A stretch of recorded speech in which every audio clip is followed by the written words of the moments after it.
तो last class में हम लोग डिस्कशन करते करते पहुंचे थे इलेक्ट्रिक डाइपोल के पास। इलेक्ट्रिक डाइपोल पर डिस्कशन कर रहे थे। मैं आपको ये कहा था कि एनसीईआरटी बुक को रेफर करके आप अच्छे से इलेक्ट्रिक डाइपोल को ज़रूर पढ़ लें। तो उसी के बाद हम लोग अभी का डिस्कशन शुरू कर रहे हैं। क्वेश्चन लिखो इलेक्ट्रिक डाइपोल के बारे में। क्वेश्चन लिखो, find electric dipole moment of following dipole systems. Find electric dipole moment of following dipole systems. First part है क्वेश्चन का, बहुत ध्यान से देखिएगा। ये एक्स एक्सिस है, अगर वाई एक्सिस, तो यहां पर एक रखा हुआ नेगेटिव चार्ज, यहां पर रखा हुआ एक पॉजिटिव चार्ज। इसके लिए कोऑर्डिनेट लिखा हुआ है a,0, जबकि इसके लिए कोऑर्डिनेट लिखा हुआ है, अच्छा ये माइनस क्यू का चार्ज है, ये प्लस क्यू, ये माइनस क्यू। इसके लिए कोऑर्डिनेट लिखा हुआ -a,0। ठीक, हमें बताना है कि इस पूरे सिस्टम का डाइपोल मोमेंट क्या है।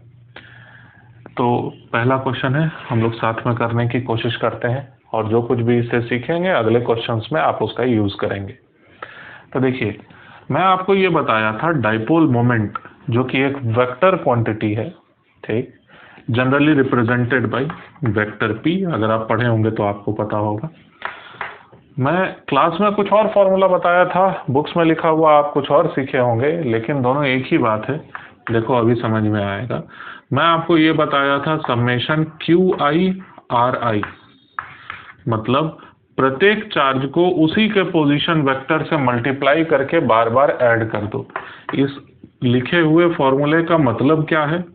इसका मतलब है Q1 R1 plus Q2 R2 plus Q3 R3 plus जितने भी सारे चार्जेस हैं, इन सभी चार्जेस का प्रोडक्ट उनके खुद के पोजीशन वेक्टर्स के साथ, और उसके बाद सारे का एक साथ वेक्टर सम कर दिया जाना है बस। ठीक, तो अब इस क्वेश्चन को सॉल्व करने की कोशिश करते हैं। क्वेश्चन को सॉल्व करने में P will be equal to, P का मतलब electric dipole moment, P will be equal to पहला चार्ज ये प्लस Q मान लो, तो plus Q then multiplied by its position vector which can be written as AI cap. सही है। दूसरा चार्ज ये रहा, तो प्लस, यहीं पर आगे कंटिन्यूएशन में लिख रहा हूं, प्लस क्या चीज, तो minus Q but multiplied with -AI cap. अब ये दो अलग अलग charge into position vector plus charge into नया पोजीशन वेक्टर, इन दोनों का सम अगर करेंगे तो कैंसिल थोड़े ना हो जाएगा। फाइनल आंसर जो निकल के आएगा हमारे पास वो क्या होगा, Q मल्टीप्लाइड बाई 2A, और डायरेक्शन रहना है, सब कुछ पॉजिटिव है, डायरेक्शन रहना है आई कैप का। तो हमने सीखा कि पोजीशन वेक्टर जो एक साथ यूज हो रहा है वो यहाँ पर आया 2AI कैप, और ये वेक्टर P आपने यानी कि इलेक्ट्रिक डाइपोल मोमेंट फाइनली जो कैलकुलेट किया उसका रिजल्ट ये है। इससे देखिए सीखने को क्या मिलता है, जो आप ऑलरेडी भी देखे हुए होंगे बुक्स से, कि इलेक्ट्रिक डाइपोल मोमेंट किसी भी सिस्टम का सिंपलेस्ट पॉसिबल सिस्टम के लिए डायरेक्ट कैसे लिखा जा सकता है, कि जो भी चार्ज सेपरेट करके रखा गया है उसका मैग्नीट्यूड, यानी कि ये जो चार्ज लिया गया पॉजिटिव वाला वैल्यू ले लो तुम, या फिर चार्ज जो भी सेपरेट करके रखा गया है अलग अलग जगहों पर इक्वल एंड अपोजिट चार्ज, उस चार्ज का मैग्नीट्यूड ले लीजिए आप, then to be multiplied by separation between these two charges. यह है ना सेपरेशन, तो 2A का सेपरेशन, इन दोनों चार्जेस के बीच का सेपरेशन 2A, आप यहां पर 2A सब्सटीट्यूट कर दो, और आई कैप, इसको भी समझो ध्यान से, ऑटोमेटिकली ये डिसाइड हो गया कि नेगेटिव चार्ज से पॉजिटिव चार्ज के तरफ होता है इलेक्ट्रिक डाइपोल। ठीक, तो इलेक्ट्रिक डाइपोल नेगेटिव चार्ज से पॉजिटिव चार्ज के डायरेक्शन में होता है, इस डायरेक्शन में देखो ऐसे। इलेक्ट्रिक डाइपोल मोमेंट वेक्टर का डायरेक्शन ये रहेगा और मैग्नीट्यूड कितना रहेगा, चार्ज का magnitude multiplied by separation between the two charges. इस आंसर के बाद लिखो hence we observe that electric dipole moment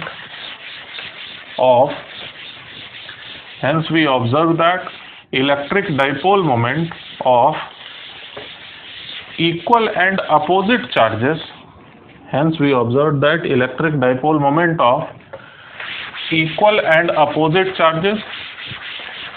separated by distance d is equal to q into d। बस यहां पर q क्या रिप्रेजेंट कर रहा है, मैग्नीट्यूड ऑफ आइदर चार्ज, मतलब दो चार्जेस का कॉम्बिनेशन को कह रहे थे ना हम लोग डाइपोल, तो उसमें से कोई एक चार्ज ले लीजिए आप, उसका एक मैग्नीट्यूड, माइनस वाला नहीं लेना या प्लस वाला ले लेना, ऐसे समझ सकते हो। दूसरा ये d क्या है, सेपरेशन बिटवीन चार्जेस। और इतनी पूरी बात लिख लेने के बाद फिर इस बात को मेंशन कर दो कि इलेक्ट्रिक डाइपोल मोमेंट जो होता है, electric dipole moment, this is a vector quantity having its direction from, किधर से किधर आया था, अभी हम लोग निकाले हैं आंसर, पॉजिटिव चार्ज से नेगेटिव चार्ज के तरफ कि नेगेटिव चार्ज से पॉजिटिव चार्ज के तरफ। तो electric dipole moment is a vector quantity having its direction from negative charge towards positive charge, having its direction from negative charge towards positive charge. यही हमने सीखा फर्स्ट पार्ट क्वेश्चन को solve करके, और करने की कोशिश करेंगे। सेकेंड पार्ट है क्वेश्चन का, सपोज सेकेंड पार्ट क्वेश्चन का एक बार खुद से करने की कोशिश करना पहले तुम। ये एक पॉजिटिव चार्ज Q, ये नेगेटिव चार्ज यहाँ पर -2Q, और जितनी दूरी पर ये दोनों चार्जेस हैं, सपोज डिस्टेंस R, जस्ट मुझे एक बार देख लेने दो R आया है कि नहीं पूरी तरह से, हाँ। और दूसरा फिर ये नेगेटिव के बाद यहाँ पर एक और पॉजिटिव चार्ज Q, और ये भी उतने ही डिस्टेंस R पर। यहाँ पर बताना क्या है, इस पूरे सिस्टम का टोटल इलेक्ट्रिक डाइपोल मोमेंट कितना है, ठीक। तो इलेक्ट्रिक डाइपोल मोमेंट बताने के लिए आप कई तरीका अपना सकते हैं। तो एक बार जो तरीका तुमको समझ में आता है, जो सबसे पहले तुमको दिमाग में स्ट्राइक कर रहा है, उसी तरीके से तुम निकाल दो पहले आंसर। कुछ भी आंसर निकाले रहो ताकि मैं जब बात करूं तो आपका कंसंट्रेशन यहाँ रहे। चलिए, आई होप आपने कर लिया। देखो, मैं इसी क्वेश्चन को दो तरीके से सॉल्व करने की कोशिश करूंगा, और दोनों ही मेथड अपने आप में इंपॉर्टेंट है। पहला तरीका जो हम लोग क्लास में सीखे हुए हैं, उसमें ये मानेंगे कि किसी एक जगह पर ओरिजिन मान लेंगे, और उसके बाद फिर कहीं एक चार्ज पार्टिकल को कंसिडर करके उसका पोजीशन वेक्टर, प्लस दूसरा चार्ज पार्टिकल उसका पोजीशन वेक्टर, तीसरा चार्ज पार्टिकल उसका पोजीशन वेक्टर से मल्टीप्लाई कर करके ऐड करते चले जाओ, आंसर आ ही जाएगा। तो बेस्ट ये रहेगा कि इसी को 0 मान लिया जाए, और इस डायरेक्शन में नेगेटिव एक्स एक्सिस, इस डायरेक्शन में पॉजिटिव एक्स एक्सिस। तो ये बन गया, मतलब ये पॉजिटिव एक्स एक्सिस में मान ले रहा हूँ, ठीक। ये पॉजिटिव एक्स एक्सिस है, कोई चार्ज नहीं है वहाँ। तो इसका पोजीशन वेक्टर क्या लिखा जाना चाहिए, r_, जबकि इसका पोजीशन वेक्टर -r_। तो चलिए सॉल्व करना शुरू करते हैं। Total electric dipole moment will be equal to Q multiplied by -r_, होगा इसके लिए क्या होगा, -2Q मल्टीप्लाइड बाई 0। सही बोला, 0 क्यों, क्योंकि 0 उसका कोऑर्डिनेट ही ओरिजिन है, और फिर से प्लस Q टाइम्स r_, ठीक। यही होना चाहिए। इसको पूरी तरह से सिंप्लीफाई करोगे, फाइनल आंसर आ जाएगा 0। आपके लिए अभी तुरंत क्विक क्वेश्चन करने के लिए ये है कि जिस तरह से हमने यहाँ पर ओरिजिन माना और इस डायरेक्शन में पॉजिटिव एक्स एक्सिस माना, उसी तरह से इस बार आप क्या करिए कि यहाँ पर ओरिजिन मानिए और इस डायरेक्शन में पॉजिटिव एक्स एक्सिस ही मानिए। मतलब इसका पोजीशन वेक्टर 0, इसका position vector r i cap, जबकि इसका position vector 2r i cap हो जाएगा। ऐसे केस में भी तुम निकाल के देखना, आंसर 0 ही आएगा।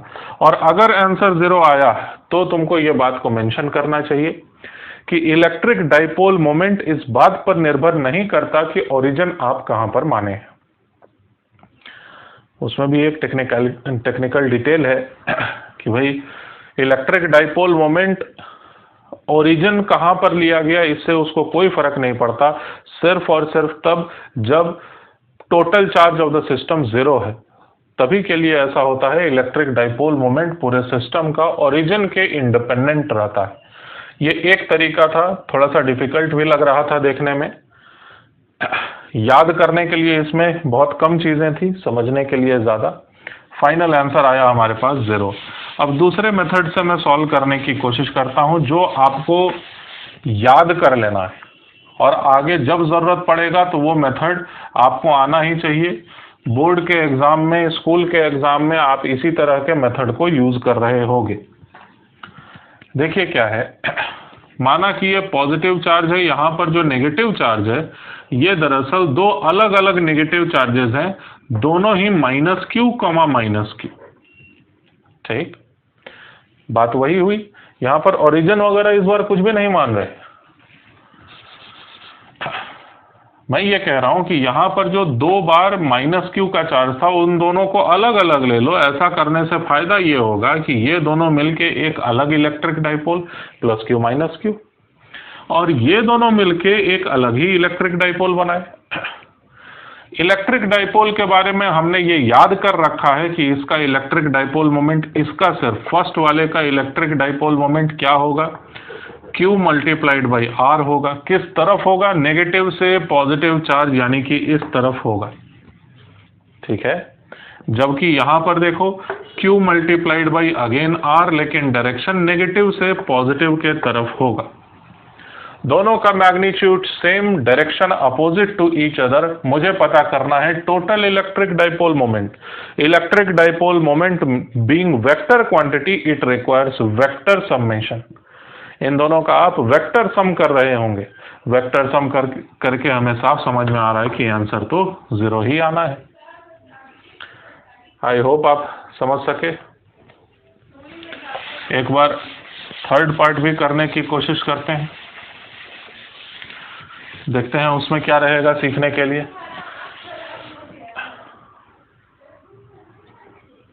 थर्ड पार्ट को करने की कोशिश करते हैं। चलिए लिखिए, इस बार 2 डायमेंशंस यूज कर रहे होंगे।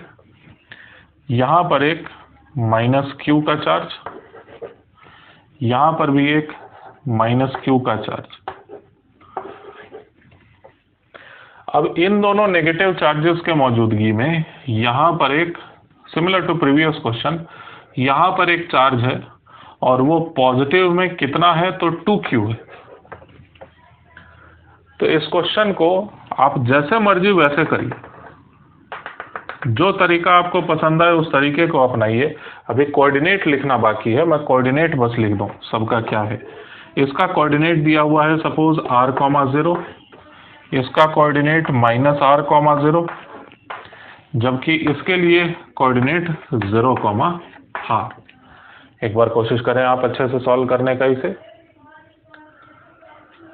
तो आई होप आपने इसे कर लिया। टोटल इलेक्ट्रिक डाइपोल मोमेंट ही तो निकालना था। मैं दोनों ही प्रोसीजर का यूज करूंगा।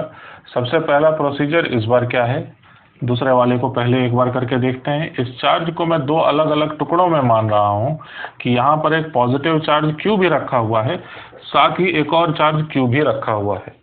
और खास बात क्या है कि एक चार्ज जो कि है उसको मैं काउंट करूंगा इसके साथ और दूसरे चार्ज को काउंट करूंगा इसके साथ, ताकि मैं ये समझ सकूं आसानी से कि यहाँ पर एक डाइपोल ऐसे करके है और दूसरा डाइपोल भी ऐसे करके।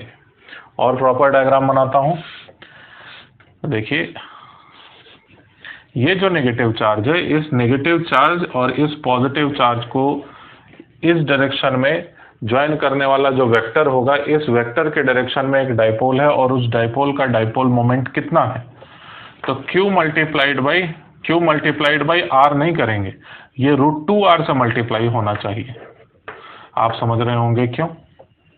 अच्छा, फिर से यहीं पर एक दोबारा से चार्ज है जिसका पेयरिंग इस नेगेटिव चार्ज के साथ हुआ, तो इस बार जो दूसरा वाला इलेक्ट्रिक डाइपोल मोमेंट है उसका भी डायरेक्शन ऐसे नेगेटिव से पॉजिटिव चार्ज के तरफ, जबकि इस डाइपोल मोमेंट का magnitude Q times √2 times R होगा। अब ये दो अलग अलग वेक्टर क्वांटिटीज हैं, इन दोनों ही वेक्टर्स को प्योर वेक्टर्स मानते हुए आप वेक्टर सम कर दीजिए, बिल्कुल आंसर आ जाएगा। इन दोनों वेक्टर्स का दो अलग अलग कंपोनेंट है, x component as well as y component. X component got cancelled. देखो तुम, ये जो वेक्टर है इस वेक्टर का एक एक्स कंपोनेंट है यहाँ पर जो कि पॉजिटिव एक्स एक्सिस के डायरेक्शन में है। अच्छा, दूसरा वाला जो वेक्टर है ऐसे करके, इसका ऐसे करके कंपोनेंट यानी कि नेगेटिव एक्स एक्सिस में कंपोनेंट है। ये दोनों ही कंपोनेंट्स आपस में कैंसल्ड हैं और जो टोटल दोनों का ही वाई एक्सिस में कंपोनेंट आएगा, this much of multiplied by sine 45 degree, this much of multiplied by again sine 45 degree.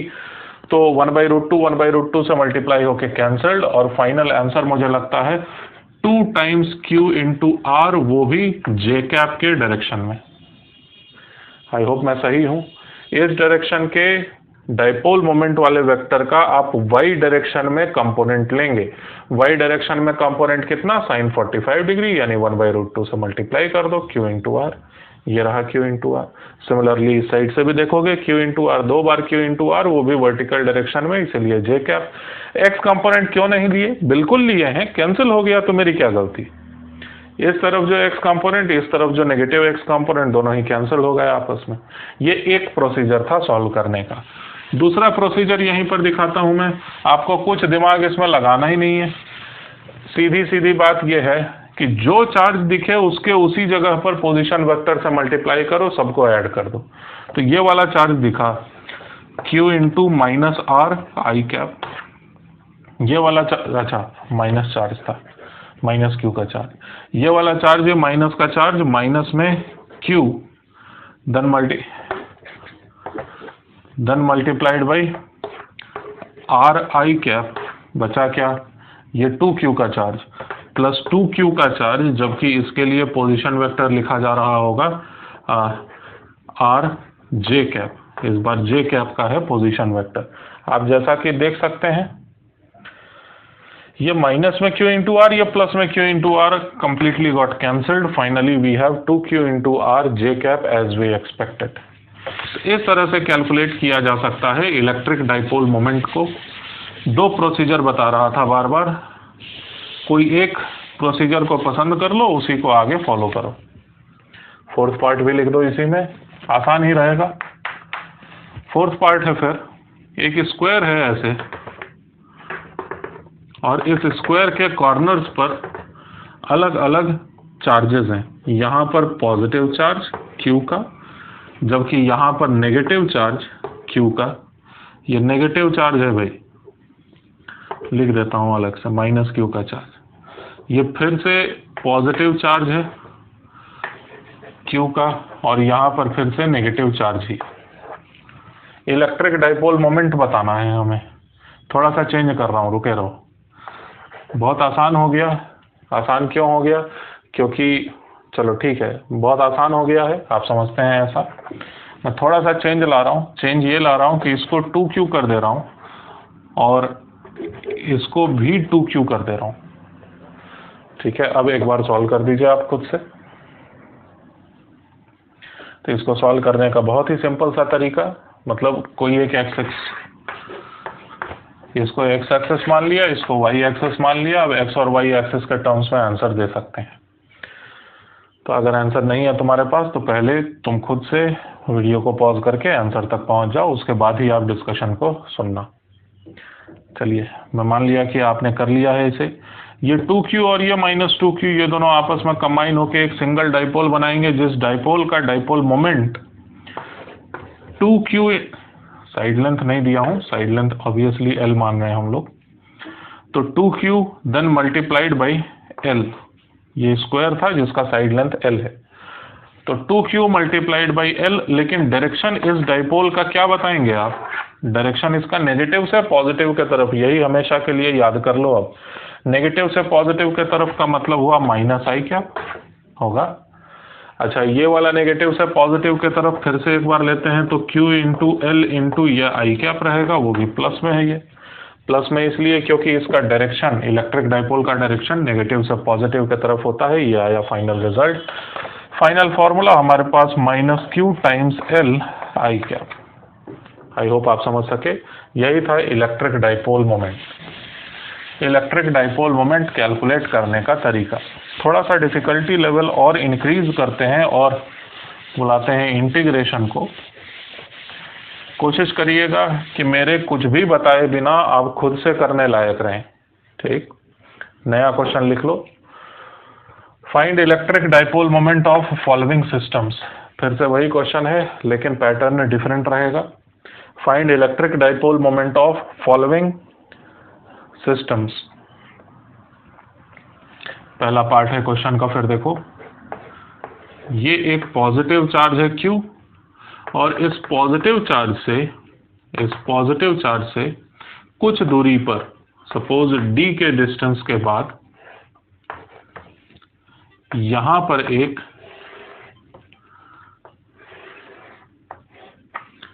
Negative charge distributed है।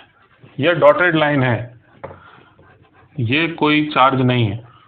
ठीक, ये प्लस Q का चार्ज, ये पूरे में फैला हुआ माइनस Q का चार्ज। और एक काम करते हैं, थोड़ा सा चेंज कर रहा हूं क्वेश्चन में थोड़ा सा चेंज कर रहा हूं। चेंज ये है कि इसको पॉजिटिव कर लेते हैं। यहाँ पर मौजूद चार्जेस जो हैं ये सभी चार्जेस पॉजिटिव हैं, जबकि यहाँ पर का चार्ज इसे ही मान लो नेगेटिव। डायरेक्शन सेट रहेगा, आसान रहेगा। और इस रॉड का जो लेंथ दिया हुआ है वो है L का।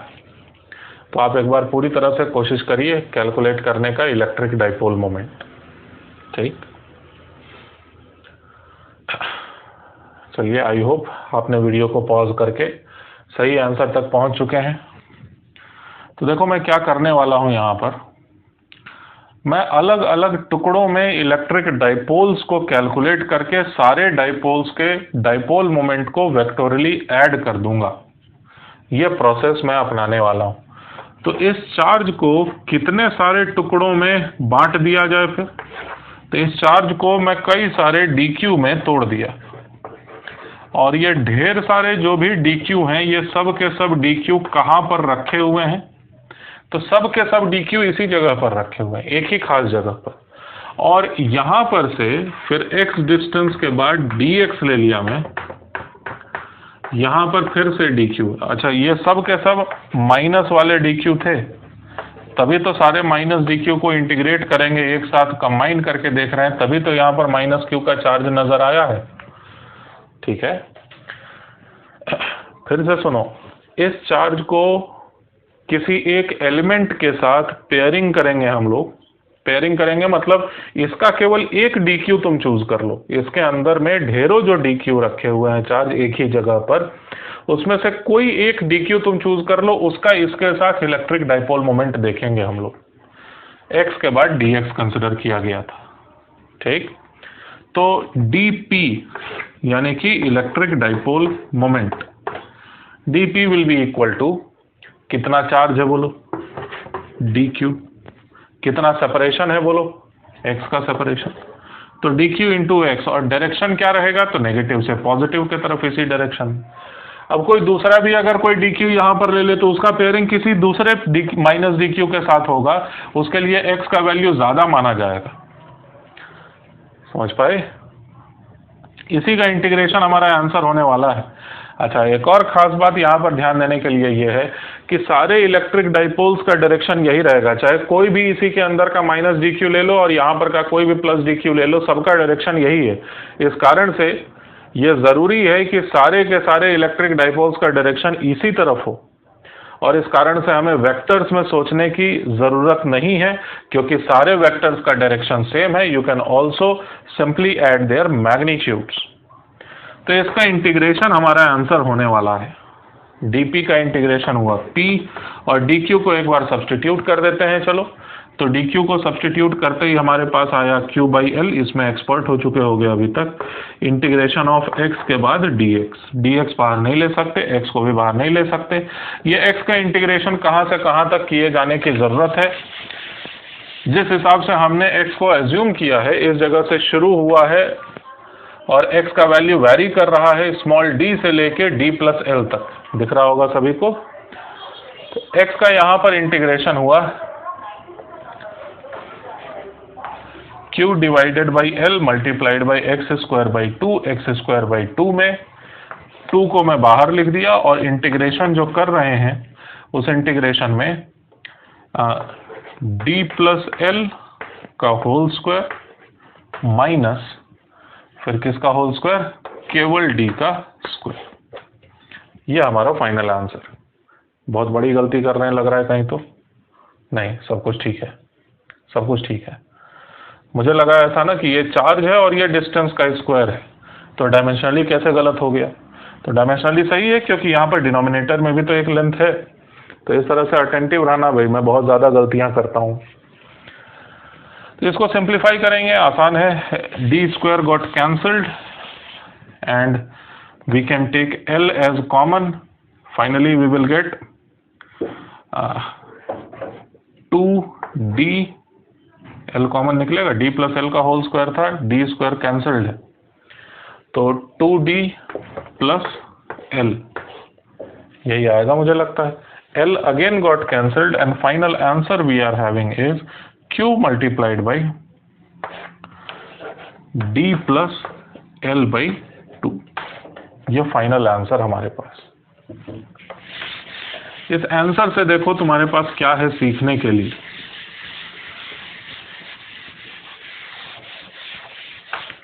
इस आंसर से तुम क्या समझ सकते हो, और इस तरह के क्वेश्चंस को फ्यूचर में आप कैसे जल्दी से जल्दी सॉल्व कर सकते हैं।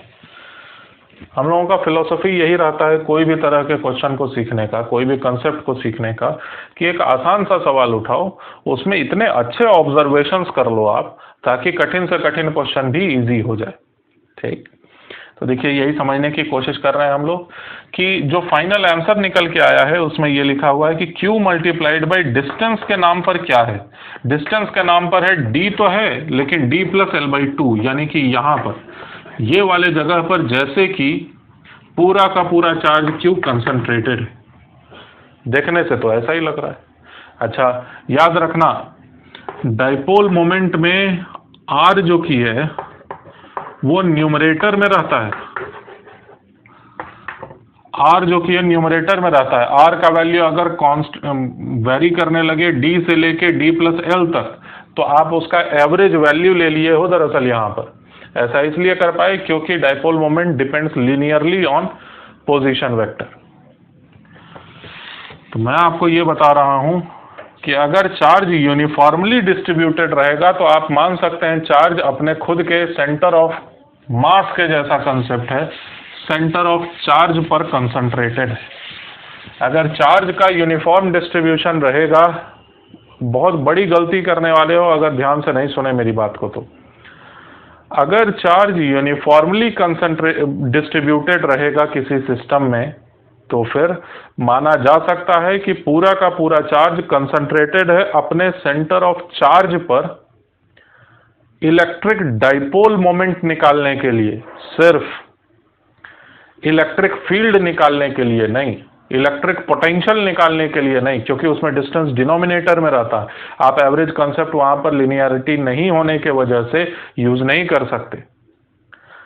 आप इलेक्ट्रिक डाइपोल मोमेंट कैलकुलेट करने के लिए यूनिफॉर्म डिस्ट्रीब्यूशन ऑफ चार्ज में मान सकते हैं कि न तो इधर चार्ज है न तो उधर चार्ज है, सेंटर में चार्ज डिस्ट्रीब्यूटेड है। एक और क्वेश्चन से मैं इस बात को इलस्ट्रेट करने की कोशिश करूंगा। सेकंड पार्ट है इसी क्वेश्चन का। फिर लिखो कि इस बार एक बड़ा सा इस तरह से रॉड है, ठीक, और ये जो रॉड है ये दो पार्ट्स में डिवाइडेड है, और एक पार्ट में यहां पर नेगेटिवली चार्ज्ड पार्टिकल्स डिस्ट्रीब्यूटेड हैं पूरे में। कैपिटल Q का चार्ज, लेंथ ये खुद यहां से यहां तक ही L हो गया, और यहाँ पर फिर पॉजिटिव चार्ज का डिस्ट्रीब्यूशन है इस पोर्शन में, यहाँ से लेके यहाँ तक। और ये जो चार्ज है ये भी Q है, ये भी L है, ये वाला चार्ज -Q था। बस आपको पता करना है कि टोटल डाइपोल मोमेंट कितना है। एक बार खुद से अच्छे से सॉल्व करने की कोशिश करो, जो भी पिछले क्वेश्चन में तुमने ऑब्जर्व किया, सीखा, सब कुछ अप्लाई करके देखो। जितने एक्सपेरिमेंट्स कर सकते हो इस क्वेश्चन के साथ अभी कर डालो। चलिए, मैं मान रहा हूं कि आपने कर दिया इस सवाल को। हम लोग भी सॉल्व करने की कोशिश करते हैं। देखिए क्या तरीका है। आप कहीं तो ओरिजिन मानेंगे, फर्क नहीं पड़ता कहां पर ओरिजिन मानो, कहीं तो लेकिन ओरिजिन मानो। उसके बाद x डिस्टेंस के बाद dx, ये तो लेना ही है, x के बाद dx। और इस dx लेंथ में जो मौजूद चार्ज है उसका नाम अगर मैं रख देता हूं dq, तो इसका एक पेयर ढूंढना होगा तुमको, जिसके साथ तुम मिला के लिखोगे dp डाइपोल मोमेंट। तो ये dq का जो पेयर है वो इस साइड में यहाँ पर सेम डिस्टेंस पर है, ऐसा मानो तुम। x डिस्टेंस के बाद फिर यहाँ पर dq का माइनस में चार्ज है और उसका पेयरिंग इसके साथ हुआ। इन दोनों का पेयरिंग एक साथ होने के बाद dp का वैल्यू कितना आया ये मैं डायरेक्ट लिखने जा रहा हूँ। फिर से dp क्या रिप्रेजेंट कर रहा है, इसका इलेक्ट्रिक डाइपोल मोमेंट क्या? नहीं, बिल्कुल नहीं। इतने से पोर्शन का सेम डिस्टेंस पीछे, इतने से पोर्शन के साथ ये वाला एलिमेंट और ये वाले एलिमेंट का कुल मिला के इलेक्ट्रिक डाइपोल मोमेंट जो आया उसको मैं नाम दिया हूं dp। And that dp must be equal to dq charge, जो कि है q/l इंटू dx, ये dq लिखा हुआ है, मल्टीप्लाइड बाई सेपरेशन देखिए इन दोनों के बीच में 2x का। आई होप मैं सही हूं। तो ये इलेक्ट्रिक डाइपोल मोमेंट में किसका लिख दिया, इस वाले प्लस dq का कि इस वाले माइनस dq का। तो न तो उसका न तो इसका, इन दोनों के पेयर के वजह से कंबाइंड इलेक्ट्रिक डाइपोल मोमेंट। ये जो पॉजिटिव चार्ज है, यहाँ पर जो नेगेटिव चार्ज है, इनके आपस में पेयर का नाम है इलेक्ट्रिक डाइपोल। और उस इलेक्ट्रिक डाइपोल का मैं डाइपोल मोमेंट लिखा हूं, अभी पूरे रॉड का एक साथ नहीं लिख दिया है। तो ये तो dp है, दोनों साइड में इंटीग्रेशन करिएगा, कहां से कहां तक, बहुत इंपॉर्टेंट बात। x का वैल्यू आप यहां से गिनना शुरू करोगे, यहां तक जाओगे, ठीक। और जब जब आप केवल एक एलिमेंट को कंसिडर करते हो, उसके पीछे का उतने ही दूरी पर दूसरा एलिमेंट भी गिना जा चुका है, तो आपको इधर वाले को अलग से फिर लिख के ऐड करने का जरूरत नहीं है। जब आपने यहाँ पर dq लिया था उसी वक्त आपने इस dq को भी कंसिडर किया था, तभी तो आप dp लिखे थे। आप ये dp अकेले इसका तो नहीं लिखे थे, अगर लिखे होते तो इंटीग्रेशन में इन सब को गिनना पड़ता, लेकिन मात्र इस dq को गिनते वक्त आप इस dq को भी गिनने के बाद dp लिखे थे। तो आपके लिए जो इंटीग्रेशन का x का वेरिएबल होगा, that varies from 0 to l only. तो देखिए इस बार क्या आंसर आता है, p will be equal to q/l, 2x का इंटीग्रेशन dx के साथ x², सब्सटीट्यूट करना है l² final answer q times l, यही फाइनल आंसर हुआ, ठीक। अब देखते हैं इस क्वेश्चन में क्या है सीखने के लिए। क्या हम लोग यहाँ पर सेंटर ऑफ चार्ज जैसा कोई एक कंसेप्ट लगा सकते हैं कि अगर यूनिफॉर्मली फैला हुआ चार्ज है तो इस पूरे फैले हुए पॉजिटिव चार्ज को मैं एक साथ जैसे कि मान सकता हूँ क्या कि ये कंसंट्रेटेड है यहाँ पर Q, और ये जो सेंटर से 0 से L तक में फैला हुआ चार्ज था, मैं इसको मान सकता हूँ क्या L/2 पर कंसंट्रेटेड। हाँ मान सकते हैं। इलेक्ट्रिक फील्ड निकालने के लिए क्या? नहीं। पोटेंशियल निकालने के लिए क्या? बिल्कुल नहीं। हम लोग इलेक्ट्रिक डाइपोल मोमेंट पता करने के लिए चार्ज के डिस्ट्रीब्यूशन को सेंटर ऑफ चार्ज पर कंसंट्रेटेड मान सकते हैं। केवल वही थोड़ी डिस्ट्रीब्यूटेड है, ये भी तो डिस्ट्रीब्यूटेड है। तो ये वाला नेगेटिव चार्ज जो कि अपोजिट डायरेक्शन में ठीक L/2 की दूरी पर है, इसका फिर से अब तुम निकालने जाओ इस नेगेटिव पॉजिटिव चार्ज का। इतने पूरे का मैं एक साथ बात कर लिया यहाँ पर देखो। तो इतने पूरे सिस्टम का अगर इलेक्ट्रिक डाइपोल मोमेंट आप कैलकुलेट करते हैं, आएगा आंसर Q/L, वही तो आया हुआ है पहले से। एक और पार्ट करो, इस बार इंटीग्रेशन नहीं करना है, देखते हैं कौन कौन कर पाता है।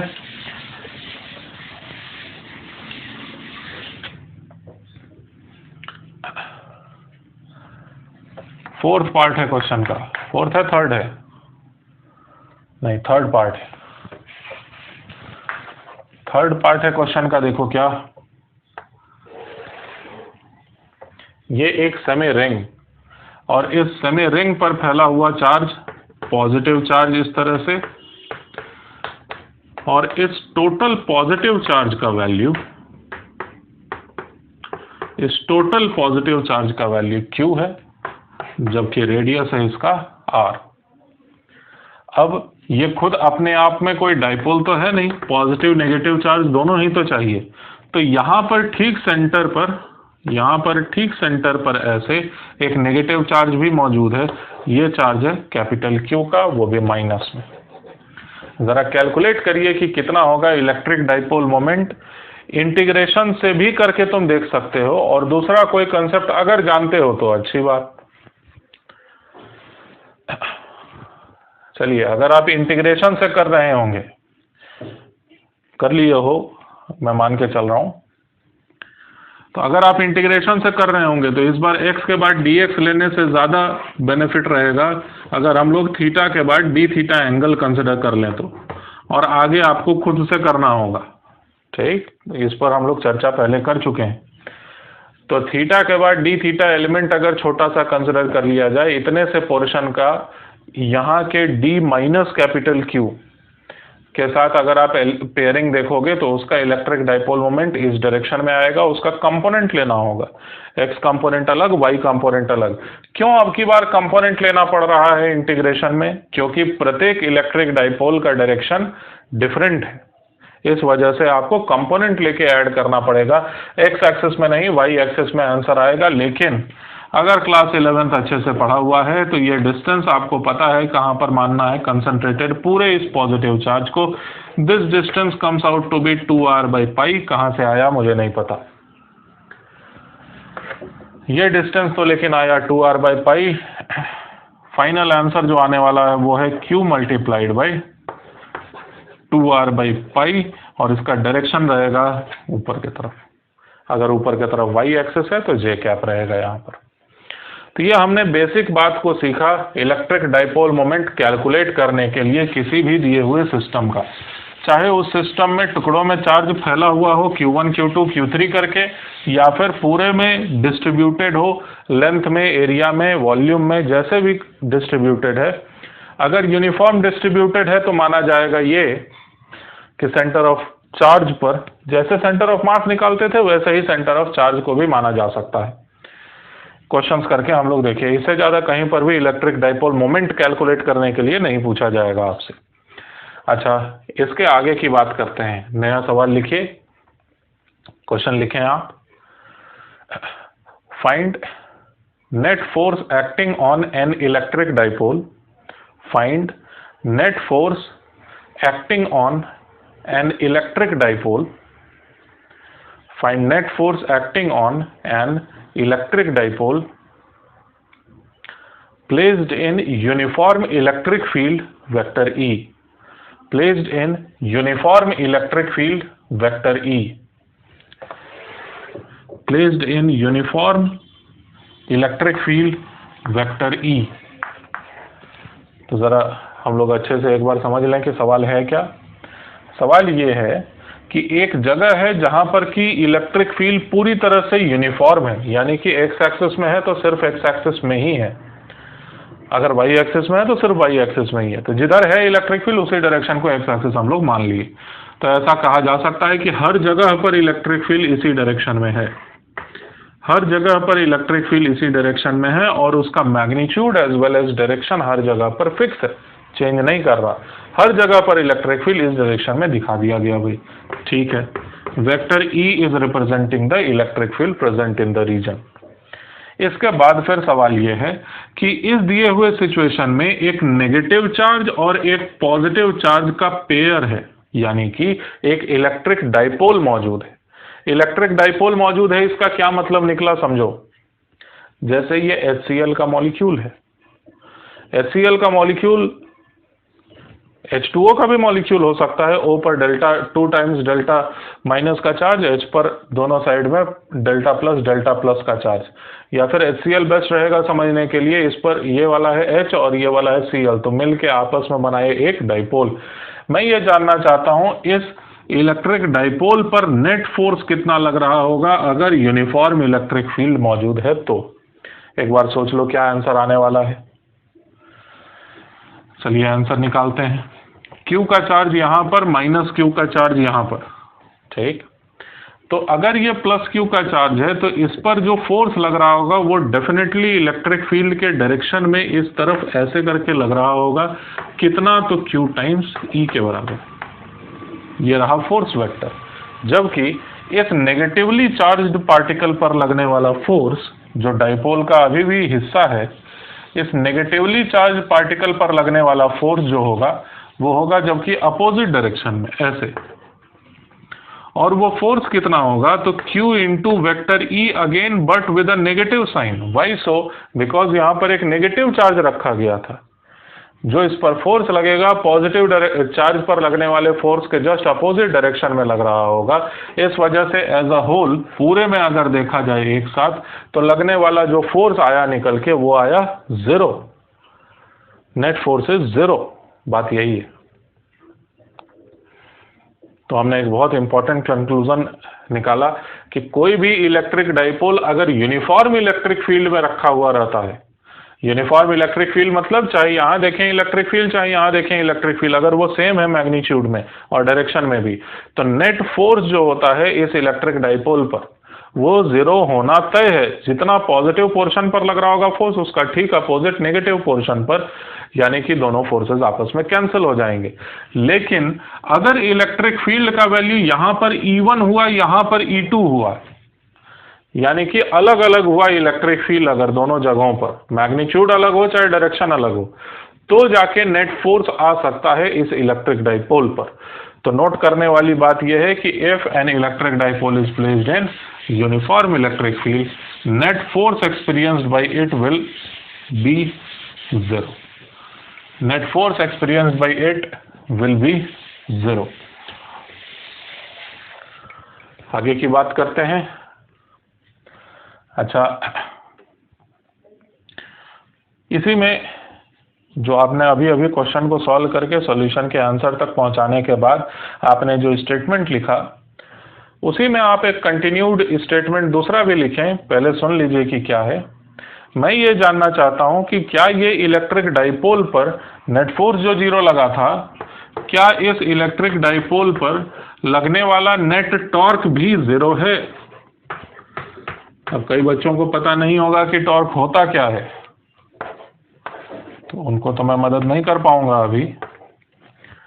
ये फोर्स एक इधर लग रहा है, ये फोर्स एक इधर लग रहा है, और ये एक सिंगल सिस्टम है जिसका नाम है इलेक्ट्रिक डाइपोल, जो कि आपस में मान लो कि एक इमेजिनरी रॉड से जुड़ा हुआ है, ऐसे कुछ तो बॉन्ड वगैरह बना हुआ है ऐसा मान लो। तो इस रॉड पर जो लगने वाला फोर्स है, इस रॉड पर लगने वाला फोर्स, एक फोर्स इस डायरेक्शन में एक फोर्स इस डायरेक्शन में है। क्या इस ऑब्जेक्ट के पास, क्या इस रिजिड बॉडी के पास रोटेट करने की काबिलियत है इन दोनों फोर्सेस के वजह से? देखो मैं कोशिश करता हूं दिखाने की, बस वेट करो।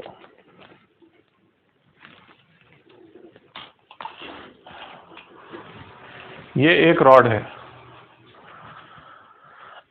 हाँ ये एक रॉड है, और इस रॉड को इस जगह पर से खींचा जा रहा है इस डायरेक्शन में, इस जगह पर से खींचा जा रहा है इस डायरेक्शन में। तो ऐसे करके खींचा जा रहा होगा, तो इसके पास रोटेट करने की काबिलियत रहेगी कि नहीं इन दोनों फोर्सेस के वजह से? तो बिल्कुल रहेगी। और इस पर लगने वाला टॉर्क भाई जो कुछ भी है लेकिन 0 तो नहीं है। इन दोनों फोर्सेस के वजह से इसका सेंटर ऑफ मास एक्सेलरेट नहीं कर सकता, लेकिन ये पूरा का पूरा रिजिड बॉडी इस सेंस में, क्लॉकवाइज सेंस में रोटेट कर जाएगा। तो क्या इस पर लगने वाला नेट टॉर्क भी 0 है? नहीं, इस पर लगने वाला नेट टॉर्क 0 नहीं है। तो इसका मतलब क्या हुआ? क्या हमेशा ही इस पर कोई ना कोई टॉर्क लगेगा ही? चलो वो भी चेक करते हैं। माना कि नेगेटिव चार्ज यहाँ पर है, पॉजिटिव चार्ज यहाँ पर है और इलेक्ट्रिक फील्ड का डायरेक्शन हॉरिजॉन्टल है, तो ऐसे केस में इस पॉजिटिव चार्ज पर लगने वाला फोर्स QE इस डायरेक्शन में रहेगा, जबकि इस नेगेटिव चार्ज पर फोर्स QE अपोजिट डायरेक्शन में। तो ऐसे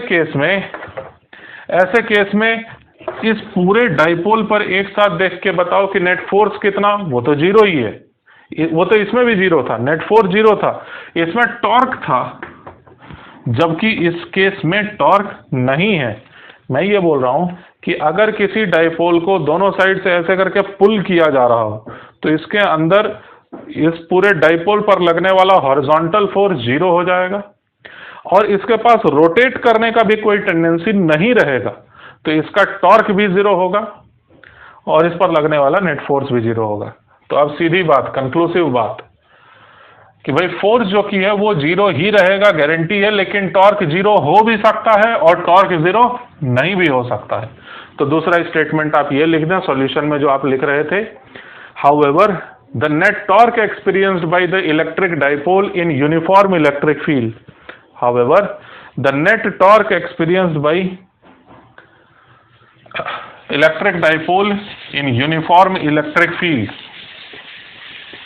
may or may not be zero, may or may not be zero। ठीक है, तो टॉर्क का वैल्यू कुछ भी हो सकता है। टॉर्क को हम लोग चलिए कैलकुलेट करने की कोशिश करते हैं। क्वेश्चन लिख दो,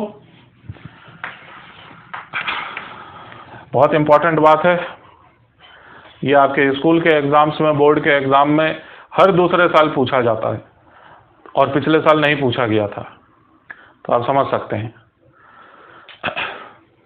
तो इलेक्ट्रिक डाइपोल के ऊपर लगने वाले टॉर्क के बारे में डिस्कशन करने जा रहे हैं हम लोग। क्वेश्चन लिखिए, find net torque acting on an electric dipole moment, find net torque acting on electric dipole vector P placed in uniform electric field vector E, placed in uniform electric field vector E। तो अगर पढ़े हो book को तो solve करके answer तक पहुंचाओ, ठीक है।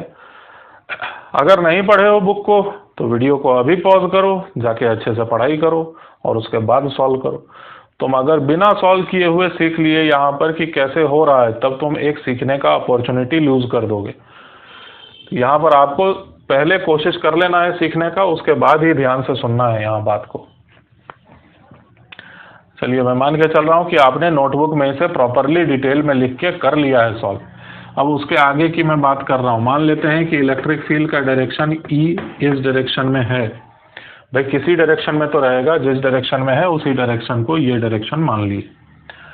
अब ऐसे सिचुएशन में एक नेगेटिव और पॉजिटिव चार्ज का पेयर, ये एक नहीं, नेगेटिव चार्ज ये वाला माना जाए और पॉजिटिव चार्ज ये वाला माना जाए। इस चार्ज का वैल्यू -Q, इस चार्ज का वैल्यू +Q। इन दोनों के बीच के सेपरेशन को चलो मैं मान लेता हूं 2L। अभी समझ में आएगा क्यों 2L ही माना जा रहा है। तो सबसे पहली बात, इन दो चार्जेस का जो कुछ भी सेंटर ऑफ मास होगा वो एक्सेलरेट हो ही नहीं सकता, क्योंकि लगने वाला इस पर फोर्स, लगने वाला इस पर फोर्स, दोनों ही फोर्सेस आपस में हो जाएंगे कैंसिल। ठीक है भाई, ये एक रेफरेंस के लिए, केवल मतलब गिनती करने के लिए एक रेफरेंस के लिए लाइन बना ली है। ये जो पॉजिटिव चार्ज था, इस पर लगने वाला फोर्स Q इंटू E का इस डायरेक्शन में, जबकि इस नेगेटिव चार्ज पर लगने वाला फोर्स इस डायरेक्शन में Q इंटू E का मैग्नीट्यूड सेम है, डायरेक्शन अपोजिट है। इस एंगल का नाम रख लेते हैं हम लोग अल्फा। तो अब चलिए देखिए, सेंटर ऑफ मास के अबाउट टॉर्क निकाल रहे हैं। क्लास 11th में मैं ये भी सिखाए हुए हूँ कि अगर नेट फोर्स 0 होता है तो टॉर्क किसी भी पॉइंट के अबाउट निकालो, सेम आता है। तो हम लोग सेंटर ऑफ मास के अबाउट टॉर्क निकालने जा रहे हैं, वही आएगा किसी भी एक्सेस के अबाउट, किसी भी पॉइंट के अबाउट टॉर्क। तो Q इंटू E वेक्टर इस डायरेक्शन में अगर फोर्स लग रहा होगा तो उस फोर्स के वजह से लगने वाला टॉर्क कैसे निकाला जाए। तो अगर आपको याद हो थोड़ा भी, तो force multiplied by shortest distance from axis of rotation. तो ये वाला हाइट कितना मानोगे, तो 2l तो पूरा था, ये वाला डिस्टेंस केवल l बना, और l के लिए भी ये वाला डिस्टेंस, ये वाला केवल हाइट यूज करना है, तो ये वाला डिस्टेंस है कितना, तो l sin थीटा है मुझे लगता है। तो सिर्फ इस फोर्स के वजह से मौजूद टॉर्क, मान लो torque number 1, tau number 1 will be equal to Q into E, magnitude लिख रहे हैं पहले, Q into E multiplied by L sine alpha, आएगा क्या, Q इंटू E का रहा force multiplied by this distance L sine alpha, ये रहा पहले नंबर का टॉर्क, और ये टॉर्क लिखा गया मात्र इस फोर्स के वजह से। इस फोर्स के वजह से गिनने की कोशिश करते हैं टॉर्क, लेकिन उससे भी पहले समझो ये जो टॉर्क है इसका डायरेक्शन क्या है, ये जो फोर्स है इसके वजह से डेवलप्ड टॉर्क कैसे रोटेट करना चाहता है सिस्टम को, तो सिस्टम को ऐसे रोटेट कराने की टेंडेंसी है, क्लॉकवाइज रोटेट कराने की टेंडेंसी है इस टॉर्क की, दिख रहा होगा, सेंटर ऑफ मास के अबाउट इस सेंस में रोटेट कराने की टेंडेंसी है इस फोर्स की। तो क्लॉकवाइज टॉर्क को हम लोग वो लिखे हुए हैं, इसको लिख ही लेते हैं कहीं पर कि ये इस सेंस में निकाला हुआ टॉर्क है, ये क्लॉकवाइज टॉर्क है। इसके बारे में अब अलग से बात करते हैं, इस फोर्स के वजह से जो जनरेट होने वाला टॉर्क होगा उसमें ये वाला डिस्टेंस यूज किया जाना चाहिए, आप समझ सकते हैं इस बात को, और ये डिस्टेंस भी again will come out to be equal to L sine alpha, because this angle is representing alpha itself, vertically opposite angle. तो ये वाला साइड लेंथ बना L साइन अल्फा, जिस वजह से इस बार नया जो टॉर्क निकल के आया tau 2 equals to Q into E into L into sine alpha. अच्छा, इस वाले टॉर्क का जरा डायरेक्शन देखा जाए तो ये वाला टॉर्क ऐसे करके रोटेट कराना चाहता है, ये वाला टॉर्क ऐसे करके रोटेट कराना चाहता है, तो ये भी तो एंटी क्लॉकवाइज ही है, गलत बोला, क्लॉकवाइज ही है। चूंकि दोनों ही टॉर्क्स क्लॉकवाइज हैं, इस वजह से दोनों टॉर्क्स को कंबाइन कैसे किया जाना चाहिए, ऐड करके कि सब्ट्रैक्ट करके टोटल टॉर्क निकालने के लिए। तो चूंकि दोनों का ही डायरेक्शन सेम डायरेक्शन में है, इस वजह से टोटल टॉर्क को ऐड किया जाना चाहिए टोटल टॉर्क पता करने के लिए। तो कितना आएगा, QE 2L साइन अल्फा आएगा, QE into 2L sine alpha हमने कैलकुलेट किया। This is going to represent total torque. अब बात को समझिएगा और अच्छे से, फिर से डायग्राम, और डायग्राम इस बार थोड़ा सा सिंप्लीफाइड ही रहेगा, ये नेगेटिव चार्ज, ये पॉजिटिव चार्ज, ठीक। अब ऐसे सिचुएशन में ये अगर इलेक्ट्रिक फील्ड है, ये अल्फा एंगल और ये वेक्टर P जो कि नेगेटिव से पॉजिटिव के तरफ होता है, वेक्टर P मतलब इलेक्ट्रिक डाइपोल मोमेंट वाला वेक्टर, और हमने ये सीखा कि इस पर लगने वाला जो नेट टॉर्क निकल के आया है वो क्या है, तो जो नेट टॉर्क निकल के आया था वो था Q into 2L into sine alpha into E भी था कहीं, मैग्नीट्यूड केवल लिखा गया। तो इसको समझा जा सकता है एक साथ, जैसे कि ये P का मैग्नीट्यूड लिखा हुआ है, इसको अलग से समझा जा सकता है जैसे कि ये इलेक्ट्रिक फील्ड E का मैग्नीट्यूड लिखा हुआ है। तो torque came out to be equal to magnitude of vector P then magnitude of vector E and then sin alpha. आप पहचान पा रहे होंगे कि ये दरअसल क्या लिखा हुआ है, ये एक्चुअली में लिखा हुआ है टॉर्क का, वेक्टर P पर लगने वाला टॉर्क E के वजह से अगर इन दोनों के बीच का एंगल अल्फा हो, जैसा कि डायग्राम में दिखाया हूं, और this equation simply tells us that torque is nothing but, torque in vector form can be written as, इतना तक लिखने के बाद आप डायरेक्ट लिख सकते हो, hence in vector form we can mention P cross product E के साथ, समझ पाए, P का क्रॉस प्रोडक्ट वेक्टर E के साथ। तो ये हुआ इलेक्ट्रिक डाइपोल पर लगने वाला टॉर्क। अगर कोई dipole, electric dipole electric field में रखा हुआ रहेगा तो उस पर लगने वाला ये रहेगा टॉर्क। इस बात को समझते हैं और अच्छे से चलो, हम लोग कहने मात्र के लिए केवल क्वेश्चन कर रहे हैं, हम लोग थियोरी ही आगे बढ़ा रहे हैं, लेकिन आप भी करते रहें क्वेश्चंस को सॉल्व। इसके लिए ज़रूरी है कि आपको ना बताया जाए कि थियोरी है, क्वेश्चन की तरह करते चले जाओ। हमने सीखा डाइपोल पर लगने वाला टॉर्क इस फॉर्मूले के तहत बताया जा सकता है। नया क्वेश्चन लिखो, नहीं, इसी क्वेश्चन में लिखो। चलो आगे लिखो केस वन। केस वन क्या है कि इलेक्ट्रिक फील्ड इस डायरेक्शन में रहेगा और यहां पर मौजूद एक डाइपोल है। इलेक्ट्रिक फील्ड इस डायरेक्शन में है और यहां पर मौजूद डाइपोल है, ऐसे करके। अब जरा देख के बताइए आप खुद से कि how much is the angle between this given electric dipole and the electric field. ये एक डाइपोल रिप्रेजेंट कर रहा है, ये एक डाइपोल रिप्रेजेंट कर रहा है, और ये डाइपोल का डायरेक्शन क्या मानोगे तुम? नेगेटिव से पॉजिटिव चार्ज के तरफ, यानी कि इस डायरेक्शन में, और इलेक्ट्रिक फील्ड भी इसी डायरेक्शन में। तो दोनों वेक्टर्स के बीच का एंगल हुआ 0। साइन अल्फा का वैल्यू यहां पर जब मैग्नीट्यूड वाइज लिखेंगे तो this for this particular case net torque comes out to be equal to how much? 0 होने का कारण 0 हो जाना इन दोनों वेक्टर्स के बीच का एंगल। कौन दोनों वेक्टर्स? इलेक्ट्रिक फील्ड और इलेक्ट्रिक डाइपोल मोमेंट। अच्छा, फिजिकली समझने की कोशिश करते हैं कि कैसे ये 0 हो गया। याद करो, इस वाले पॉजिटिव चार्ज पर ऐसे फोर्स लग रहा है, इस वाले पॉजिटिव चार्ज पर ऐसे, जैसे कि मैं खींच रहा हूं दोनों साइड से। तो क्या इस इलेक्ट्रिक डाइपोल को रोटेट करने की टेंडेंसी है? बिल्कुल नहीं है। तो इस कारण से टॉर्क का वैल्यू हो गया 0 के बराबर। केस 2 लिखिए।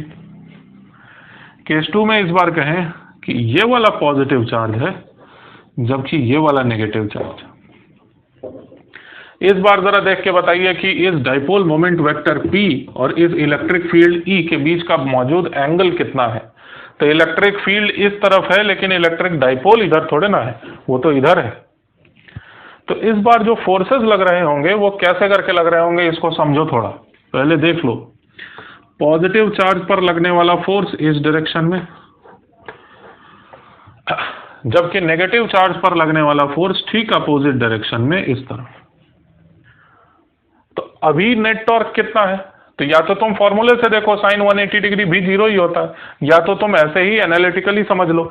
एनालिटिकली देखिए कि ये वाला जो चार्ज था उस पर इधर फोर्स लगाना था, ये वाला इधर वाले चार्ज पर ऐसे, मतलब दोनों साइड से इस बार पुश किया जा रहा है, तो भी तो इस पर लगने वाला फोर्स 0 है।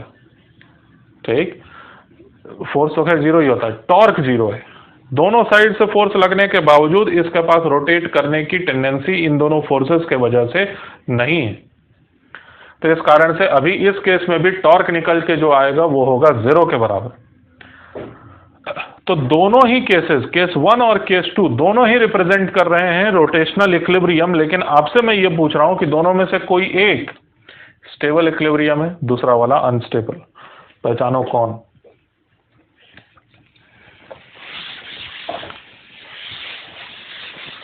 एक स्टेबल इक्विलिब्रियम है, एक अनस्टेबल इक्विलिब्रियम है। पहचानिए कौन सा वाला कौन सा है। तो देखिए, एनालिटिकली समझना ज्यादा फायदेमंद है। यहां पर इसको अगर खींचा जा रहा होगा पूरी ताकत से दोनों साइड से, this is representing situation in the case 1। तो अगर खींचे चले जाने के बावजूद अगर ये किसी कारण से थोड़ा सा टिल्ट हो जाता है ऐसे, तो भी ये खींचने के बाद दोबारा से ये इक्विलिब्रियम ओरिजिनल वाले पोजीशन में चला जाएगा।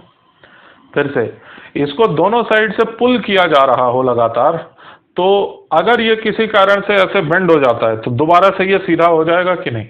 दोनों साइड से पुल कर रहा है। दूसरे केस को देखो, अगर ये दोनों साइड से पुश किया जा रहा है, now this is representing situation in case 2। अगर ये दोनों साइड से पुश किया जा रहा है तो हल्का सा अगर ये टिल्ट हो जाए और बावजूद इस बात के ये पुश किया जा रहा है, तो अब तो ये और ज्यादा रोटेट कर जाएगा। तो अब इसके आगे आप समझदार हैं, कौन सा वाला कौन से तरह का रिप्रेजेंट कर रहा होगा इक्विलिब्रियम। तो एक हुआ स्टेबल, दूसरा हुआ अनस्टेबल। केस 3 भी लिख लो, वो इक्विलिब्रियम रहेगा ही नहीं। इलेक्ट्रिक फील्ड ऐसे करके दिखा दो, ये केस 3 है। और इस केस में मैक्सिमम टॉर्क लग रहा होगा क्योंकि इन दोनों वेक्टर्स के बीच का जो एंगल बना हुआ है वो 90 degree. This represents maximum torque orientation. ऐसे केस 3 के लिए आप लिख दीजिए। तो ये 3 केसेस एकदम बेसिक बात है समझने के लिए कि भाई टॉर्क निकालने के लिए ये जो फॉर्मूला काम कर रहा होता है, कैसे फॉर्मूला काम कर रहा होता है। होमवर्क सुनो। अब होमवर्क में है आपके पास, इलेक्ट्रिक डाइपोल के बारे में पिछले क्लास में पढ़ने के लिए बोला था, बहुत कुछ समझ में नहीं आया है आपको। तो उसको फिर से मैं काम दे रहा हूं आपको करने के लिए, समझने के लिए अच्छे से। पहले तो टॉर्क ऑन इलेक्ट्रिक डाइपोल, ये जो फॉर्मूला हम लोग डिराइव किए इसको आपको रटा हुआ होना चाहिए अब, ठीक। दूसरी बात, बुक को रेफर करिए, पोटेंशियल एनर्जी ऑफ डाइपोल, इसका पूरा एक फॉर्मूला का डेरिवेशन दिया हुआ। रोटेट करने में, इलेक्ट्रिक डाइपोल को रोटेट करने में होने वाला इलेक्ट्रिक फील्ड के वजह से वर्क देख लेते हैं और उसका नेगेटिव कर देते हैं। सब समझ में आएगा पढ़ोगे तो। इसके अलावा फिर ये दोनों तो ठीक है, आसान है, ये लगभग बता ही दिया हूँ। इसके अलावा जो सबसे इंपॉर्टेंट बात है इलेक्ट्रिक डाइपोल के बारे में वो ये है कि अगर कोई इलेक्ट्रिक डाइपोल है यहाँ पर, नेगेटिव चार्ज पॉजिटिव चार्ज, तो इसके वजह से किसी एक पॉइंट P पर, ठीक है, पोटेंशियल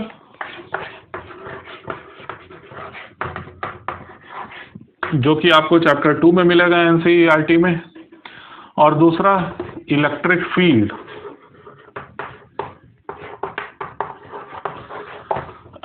इलेक्ट्रिक फील्ड निकालने के लिए आप इस जगह पर अलग से निकालने के लिए दिया हुआ है, इस जगह पर अलग से, कुछ तो इसका नाम है, कुछ तो इसका नाम है। तो ये सब बिल्कुल अच्छे से पढ़ के आइए। हम लोग इससे कहीं ज़्यादा ऊपर में उठ के बहुत सारे तरह के क्वेश्चंस कर रहे होंगे, आप समझ तभी पाएंगे जब आप अच्छे से पढ़ के आएंगे। तो आपको क्या करना है, इलेक्ट्रिक डाइपोल, मुझे पता है कि पिछले क्लास में आप जितना भी पढ़ने का कोशिश किए वो कंप्लीट या तो नहीं हो पाया या तो समझ में नहीं आया। वो बहुत ज़्यादा ज़रूरी था। वो अगर कोशिश नहीं रहेगा आपके पास तो आप चीज़ों को एक बार में यहाँ पर सीख नहीं पाएंगे। तो इसके लिए फिर से मैं ये कह रहा हूँ कि इलेक्ट्रिक फील्ड और पोटेंशियल कैलकुलेट करने के लिए आप सीखने की कोशिश मत करिए, पूरा करके कैलकुलेट करके खुद से नोटबुक में ले आइए। उसके बाद हम लोग यहाँ पर डिस्कशन करेंगे और हम लोग तेज़ी से चीज़ों को ऑब्जर्व करते हुए, चीज़ों को सीखते हुए फुल स्पीड में आगे बढ़ रहे होंगे। तो electric field and electric potential due to dipole, इस पर फोकस कर रहे होंगे हम लोग अगले क्लास में। Alright then.